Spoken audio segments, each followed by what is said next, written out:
Mudah lamanya baik sampai lagi tanya. Lalu kebaikan orang lain. Bahasa Bahura Nasirun muda. Jak merupak dengan ulama sufi. Assalamualaikum ya Syekh. Waalaikumsalam. Gimana sudah dulu? Jujur Syekh. Nyona pertanyaan. Pak lu dua buah pertanyaan. Putra mana Syekh? Nyo. Nazna dua roh. Nyo. Dan siro tiga tahun ibadat sembahyang lumpuh-lumpuhna. Tapi Syekh kan banyak digabung dia nyanyi mongui nyo.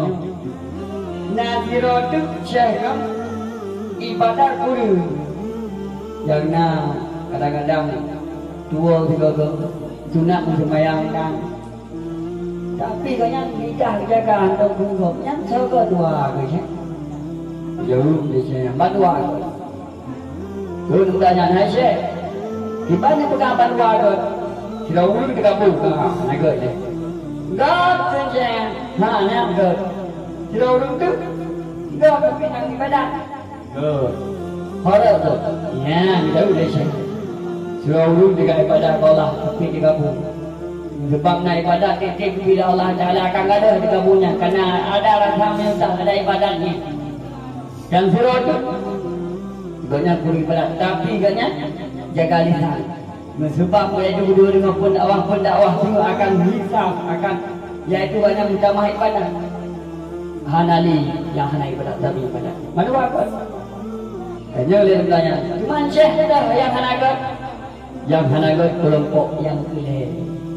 Yang luluh kinyan tam bere kan pegah saya kamu kuriga hiji hana bere nyanda ku tahu ibadat dan yang urang yang pegah aja yang beres yang kinyan tam bere gimana kepada mual tadi la tajal nafsaka syam'an tadi utairaha kata pada gelili dilai kita takut gok sampai 60 dia di pajau tu apa?